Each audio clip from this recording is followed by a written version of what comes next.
Hello la team, j'espère que vous allez bien. On se retrouve aujourd'hui pour une nouvelle vidéo et dans cette vidéo on va voir la construction d'une question.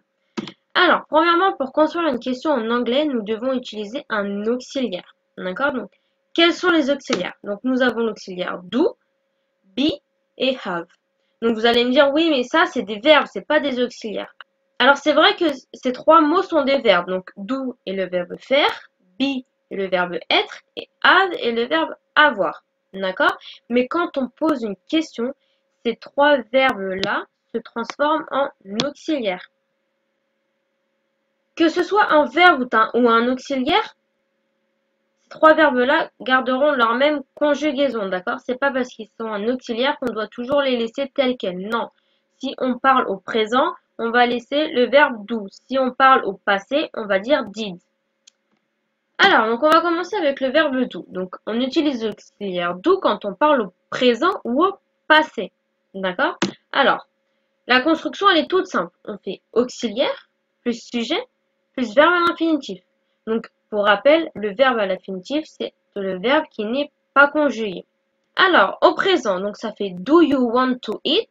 Doesn't she need something? Donc, on fait l'auxiliaire do, le sujet you, et le verbe à l'infinitif want. Voilà.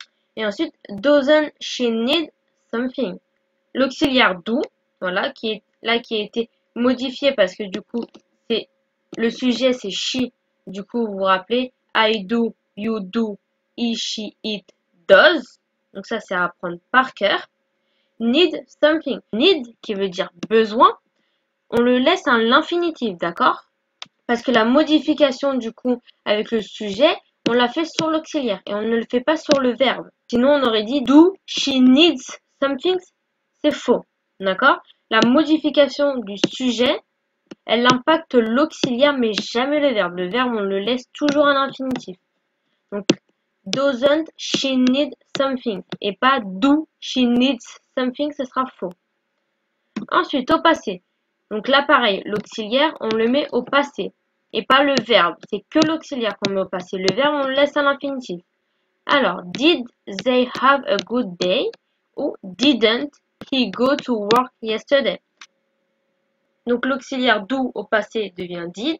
Le sujet reste lequel? They. Et le verbe natif have. A good day. Pareil pour la négation. Didn't he go to work yesterday? Donc l'auxiliaire do qui au passé devient did et à la négation didn't, le sujet he et le verbe natif go. Donc là, je ne vais pas dire did he goes to work. Non, c'est did he go to work. Le verbe, on le laisse à l'infinitif. Ensuite, on va voir l'auxiliaire be. Alors, on utilise l'auxiliaire be quand on parle au present continuous et past continuous. D'accord?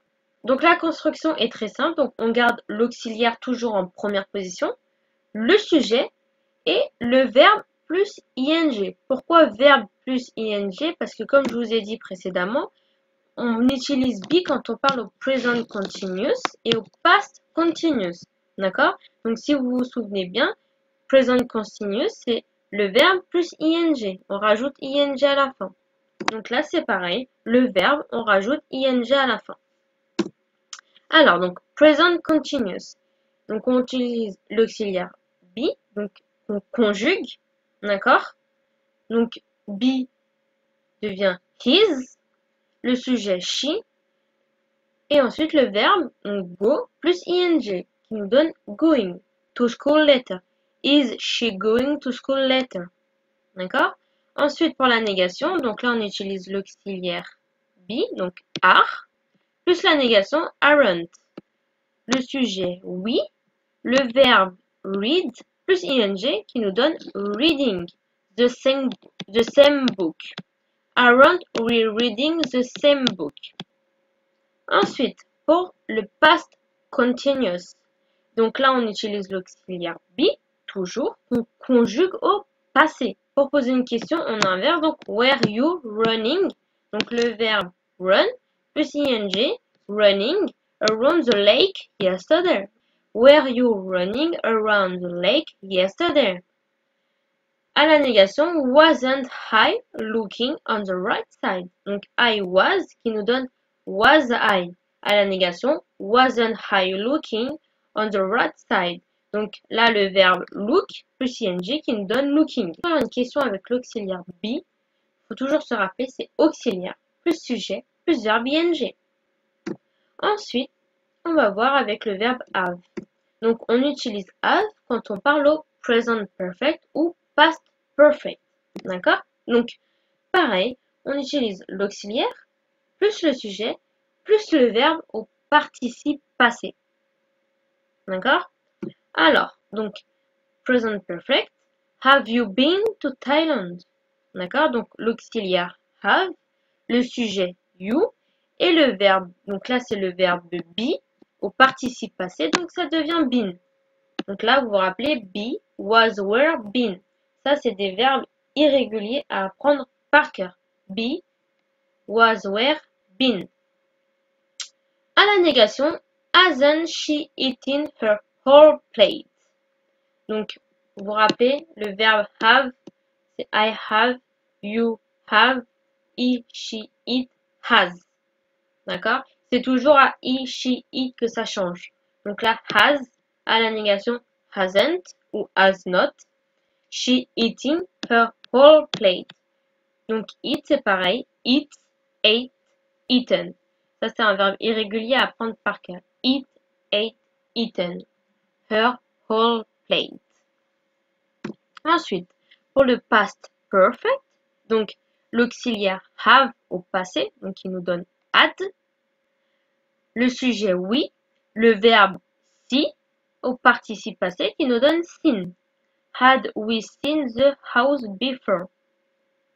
À la négation, donc had qui nous donne hadn't, le sujet they et le verbe au participe passé been.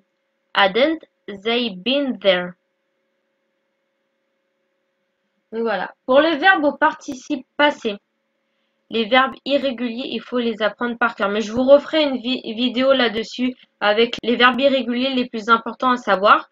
Mais voilà, donc là, c'est des verbes normalement que vous devrez déjà connaître. Le verbe be, le verbe eat, le verbe see et le verbe be.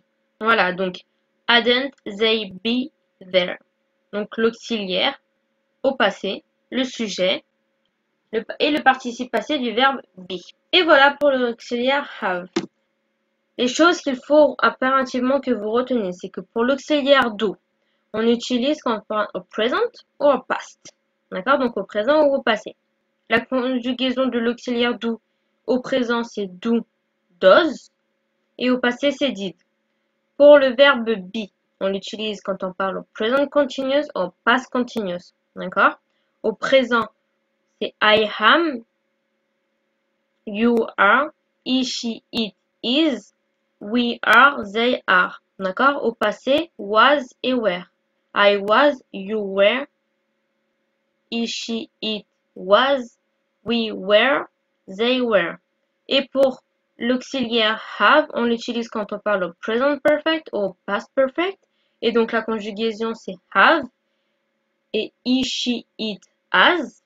Et au passé c'est had. Donc voilà, ça c'est les choses les plus importantes qu'il faut retenir. Quel auxiliaire on utilise pour poser une question et comment on conjugue l'auxiliaire. Donc c'est simple, l'auxiliaire on conjugue exactement pareil que le verbe. Et voilà, j'espère que cette vidéo vous aura plu. N'hésitez pas à mettre un petit pouce bleu, à vous abonner et n'hésitez pas à mettre un petit commentaire. Je vous y répondrai.